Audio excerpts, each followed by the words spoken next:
ദൈവത്തിൻ്റെ അതിപരിശുദ്ധമായ നാമം വാഴ്ത്തപ്പെടുമാറാകട്ടെ. ഇന്ന് നമ്മൾ ഏത് സഭകൾ നോക്കിയാലും ആ സഭകളിലെല്ലാം കൂടുതൽ ആക്റ്റീവായിട്ട് നിൽക്കുന്നതും എണ്ണത്തിൽ കൂടുതലുള്ളതും എല്ലാം സ്ത്രീകളാണ്. എന്തുകൊണ്ടാണ് സ്ത്രീകൾ സഭയിൽ അധികമായി കാണുന്നത് എന്നതാണ് നമ്മൾ ഇന്നത്തെ ഒരു ചിന്താവിഷയം. നമുക്കൊരു വാക്യം വായിക്കാം. 1 തിമോത്തിയോസ് 2-ാം അധ്യായത്തിൻ്റെ 14-ാമത്തെ വാക്യം.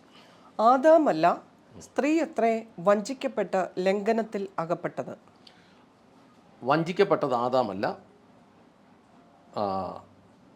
സ്ത്രീ എത്ര വഞ്ചിതയായി ലംഘനത്തിൽ അകപ്പെട്ടത് എന്ന് തിമോത്തിയോസിൻ്റെ പുസ്തകത്തിൽ പരിശുദ്ധാത്മാവ് പൗലോസിലൂടെ എഴുതി വച്ചിരിക്കുകയാണ്.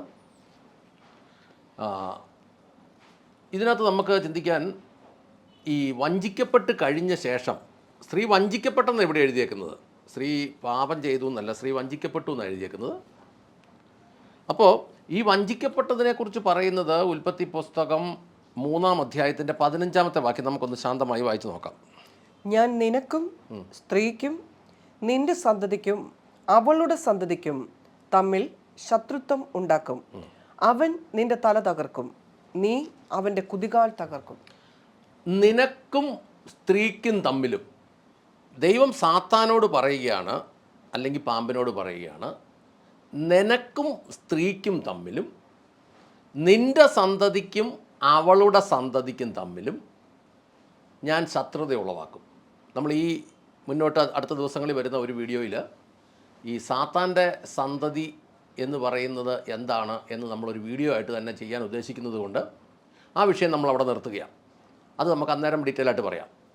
ഇവിടെ പറയുന്നു, നിനക്ക്, സ്ത്രീയോട് പറയുക, നിൻ്റെ സന്തതി അവൻ്റെ തല തകർക്കും. അത് ആത്യന്തികമായി അക്ഷരികമായി അത് യേശുക്രിസ്തുവിനെ കുറിച്ചാണ് പറയുന്നതെന്ന് നമുക്ക് വ്യക്തമായി അറിയാം. അവളോട് പറയാം, അവളുടെ സന്തതി, സ്ത്രീയുടെ സന്തതി നിൻ്റെ തല തകർക്കും, നീ അവൻ്റെ കുതികാൽ തകർക്കും.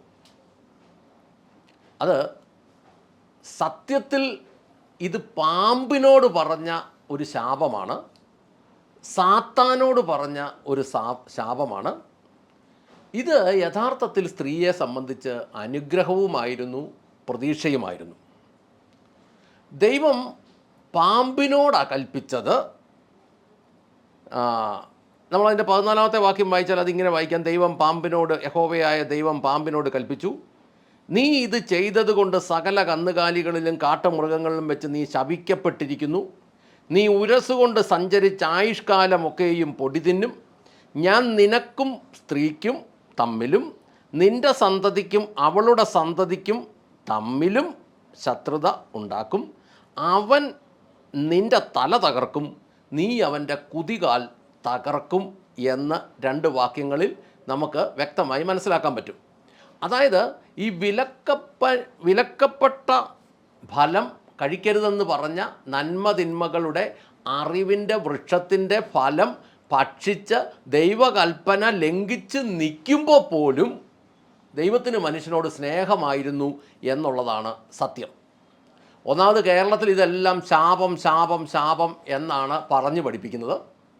അതുകൊണ്ട് തന്നെ മനുഷ്യനെല്ലാം ധരിച്ചിരിക്കുന്നത് ദൈവം പാമ്പിനെ ശപിച്ചു, ദൈവം സ്ത്രീയെ ശപിച്ചു, ദൈവം പുരുഷനെ ശപിച്ചു എന്നൊക്കെയാണ് മനസ്സിലാക്കി വെച്ചിരിക്കുന്നത്.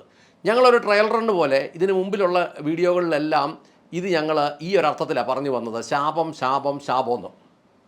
ഒറ്റ വീഡിയോയിൽ പോലും ഇതിൻ്റെ അടിഭാഗത്ത് ഒരു കമൻറ്റ് പോലും വന്നില്ല ഇത് ശാപമല്ല, ഇത് അനുഗ്രഹമാണ്. അതിൻ്റെ അർത്ഥം ഞങ്ങളത് മനഃപൂർവ്വം തന്നെ പറഞ്ഞു വന്നതാണ്. മനഃപൂർവ്വം തന്നെ പറഞ്ഞു വന്നതിൻ്റെ കാരണം എന്താണെന്ന് ചോദിച്ചാൽ, ഇതിവിടെ കോമൺ ആയിട്ട് ഇങ്ങനെയാണ് പഠിപ്പിക്കുന്നത്. കേരളത്തിൽ ഒത്തിരി കാര്യങ്ങൾ തെറ്റായി ഒന്നാമത് തെറ്റായി ഈ വചനത്തിൽ തന്നെ ഒത്തിരി തർജ്ജിമ ചെയ്തൽ തെറ്റുകളുണ്ട്. രണ്ടാമത് മനുഷ്യൻ ഗ്രഹിച്ചു വെക്കുന്നതിൻ്റെ മിസ്റ്റേക്കുകളുണ്ട്. മൂന്നാമത് പഠിക്കുന്നതിനകത്ത് തെറ്റുകളുണ്ട്.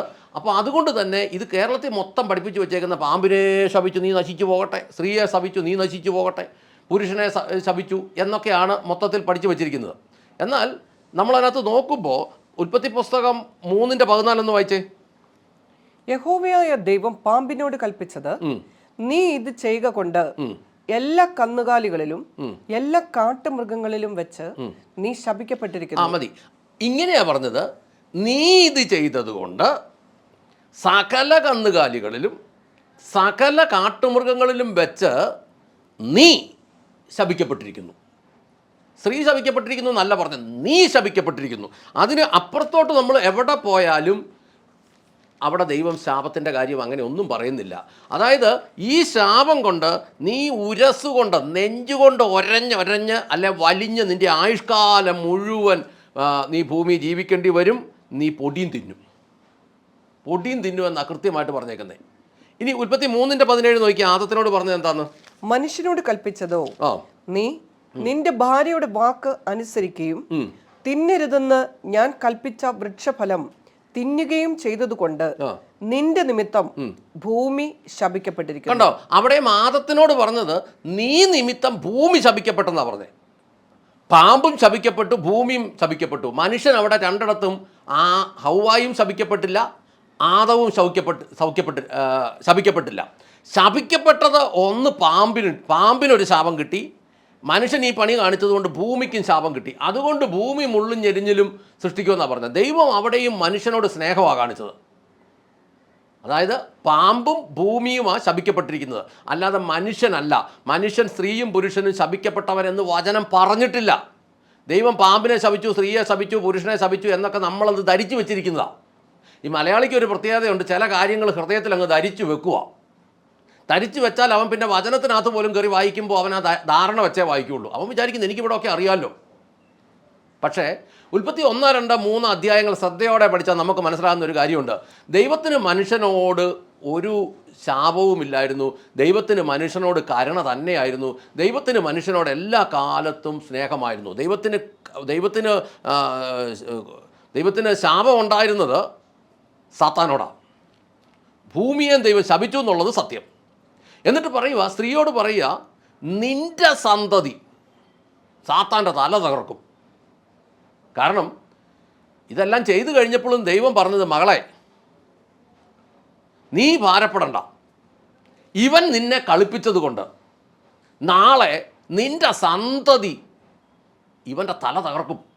മോളെ നീ ഭാരപ്പെടണ്ട, നിന്നെ ഇവൻ കളിപ്പിച്ചെങ്കിലും നിന്നെ പതുക്കെ പറഞ്ഞ് വീഴിച്ചെങ്കിലും നാളെ നിൻ്റെ സന്തതി ഇവൻ്റെ തല തകർക്കും. അവിടെ ശാപമാണോ സന്തോഷമാണോ ഉള്ളത്? സത്യമായിട്ടും പറയട്ടെ, അതിനൊരു പ്രത്യാശയുണ്ട്. ഈ ചില വീടുകളിലൊക്കെ ആകെ മൊത്തം സങ്കടത്തിലും പ്രയാസത്തിലും ഒക്കെ നിൽക്കുമ്പോൾ ചിലർ വന്നിട്ട് പറയും, മോളെ ഭരപ്പെടണ്ട, ഈ മക്കളൊക്കെ വലുതായി വരുമ്പോൾ നിൻ്റെ കഷ്ടപ്പാട് സങ്കടമൊക്കെ മാറും എന്ന് പറയുമ്പോൾ അതിനകത്ത് വലിയൊരു പ്രത്യാശയുണ്ട്. ഇതുപോലെ തന്നെയാണ് ദൈവം പറഞ്ഞത്, മോളെ നീ ഭയപ്പെടണ്ട, ഈ പാമ്പ് ശപിക്കപ്പെട്ടവൻ. ആദത്തിനോട് പറഞ്ഞത്, മോനെ നീ ഭയപ്പെടണ്ട, ഈ ഭൂമി ശപിക്കപ്പെട്ടത്. എന്നാലും നിങ്ങൾക്കൊരു പ്രത്യാശയുണ്ട്, നിങ്ങളുടെ സന്തതി, അല്ലെങ്കിൽ സ്ത്രീയോട് പറഞ്ഞു നിൻ്റെ സന്തതി ഇവൻ്റെ തല തകർക്കും എന്ന് പറഞ്ഞാൽ ഇവിടെ നമുക്ക് മനസ്സിലാകും, ദൈവത്തിന് സ്ത്രീയോട് അന്ന് തന്നെ ഒരു പ്രത്യേക കരുണയുണ്ട്, അല്ലെങ്കിൽ ഒരു പ്രത്യേക കൃപയുണ്ട്. അതുകൊണ്ട് തന്നെ സ്ത്രീകൾക്ക് ദൈവത്തിൻ്റെ ആത്മീയ കാര്യങ്ങളിൽ ഭക്തി കൂടുതലുമാണ്.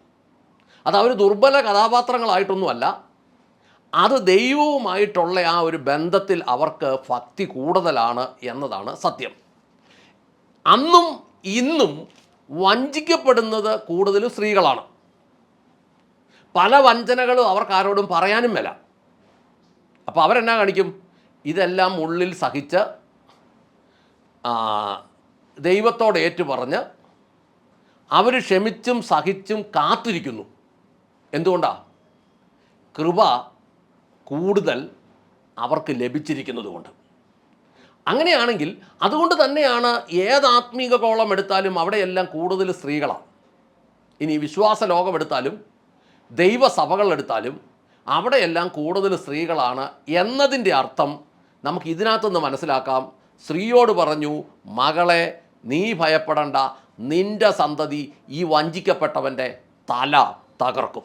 ഇപ്പോൾ എന്നെ ശ്രവിക്കുന്ന ഓരോ പ്രിയപ്പെട്ട സഹോദരിമാരോടും പറയട്ടെ, നിങ്ങളോട് ദൈവത്തിൻ്റെ വചനം അന്നും ഇന്നും എന്നും എല്ലാം പറയുന്ന ഒറ്റ കാര്യം തന്നെയാണ്, മോളെ നീ ഭയപ്പെടണ്ട, ഈ വഞ്ചന നിൻ്റെ സന്തതി ഇവൻ്റെ തല തകർക്കും. അല്ലെങ്കിൽ നിനക്കൊരു സ്വസ്ഥത വരും, നിനക്കൊരു സമാധാനം വരും. നീ ഇന്ന് കടന്നു പോകുന്ന പ്രതിസന്ധി പ്രയാസങ്ങളിൽ സന്തതിയായവൻ, അർത്ഥം എന്താ? യേശു നിൻ്റെ വിഷയങ്ങൾക്കൊരു പരിഹാരം വരുത്തി കഴിഞ്ഞു. നിന്നെ അന്നും ഇന്നും വഞ്ചിക്കുന്നവനെ തകർത്തു കഴിഞ്ഞു. അവൻ്റെ തലയെ തകർത്തു കഴിഞ്ഞു. അന്ന് നിൻ്റെ തല തകർക്കും എന്നാണ് പറഞ്ഞതെങ്കിൽ ഇന്ന് അർത്ഥത്തിൽ 2023 വർഷം മുമ്പ് കാൽവരി കുരിശിൽ വെച്ച് യേശു ക്രിസ്തു അവൻ്റെ തല തകർത്ത് കഴിഞ്ഞു.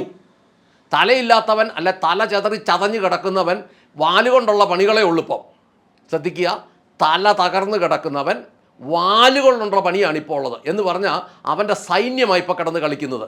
അവൻ്റെ സൈന്യത്തെ തകർക്കാൻ അവൻ്റെ സൈന്യത്തെ പൂർണ്ണമായി തകർക്കാനുള്ള അധികാരം ദൈവം മകനെ നിനക്ക് തന്നു കഴിഞ്ഞു. പ്രാർത്ഥിക്കാം. സ്വർഗസ്ഥനായ ഞങ്ങളുടെ പിതാവേ, ഞങ്ങളുടെ കർത്താവായ യേശു ക്രിസ്തുവേ, പരിശുദ്ധാത്മാവായി ഞങ്ങളുടെ നല്ല ദൈവമേ, നല്ല ദിവസത്തിനായി നന്ദി പറഞ്ഞ് പ്രാർത്ഥിക്കുന്നു. ലഭിച്ച വചനത്തിനായി സ്തോത്രം. കർത്താവേ, എന്നെ ശ്രമിക്കുന്ന പ്രിയപ്പെട്ടവർ ഓരോരുത്തരും കടന്നു പോകുന്ന വഞ്ചനകളിൽ സാമ്പത്തികമായും മാനസികമായും ശാരീരികമായും ആത്മീകമായും അനുഭവിച്ചു കൊണ്ടിരിക്കുന്ന വഞ്ചനകളിൽ ദൈവത്തിൻ്റെ പരിശുദ്ധാത്മാവ് അവർക്ക് സംരക്ഷണം നൽകണമേ. കാൽവരി ചൊരിയപ്പെട്ട നസ്രയനായ യേശുവിൻ്റെ രക്തത്തിൻ്റെ മറവിൽ പ്രിയപ്പെട്ടവരെ മറയ്ക്കണമേ.